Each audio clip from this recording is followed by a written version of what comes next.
তো ভালো লাগছে একদম, মানে একদম ভালো করে রেজাল্ট হয়েছে, একটা ভালো আনন্দ তো হচ্ছে খুবই। আগামী দিনে আমার আইআইটি যাওয়াটা খুব ইচ্ছে রয়েছে, এখনো পর্যন্ত তাই তো ইচ্ছে রয়েছে। পড়াশোনা মানে আমার একদম যে এরকম করতে হবে নয়, যেদিন যেমন হলো, আজকে দরকার আছে একটু বেশি, আজকে দরকার একটু কম, বা ওরকম কিছু, মানে একদম মাথা ধরা কিছু নেই।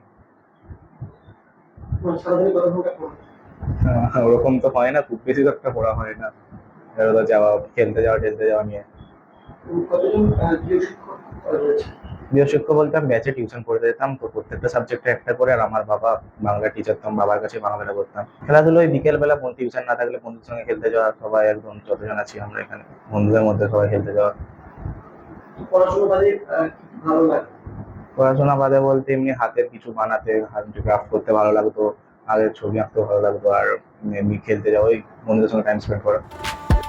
ফলো করুন সংবাদ প্রতিদিন ডিজিটাল।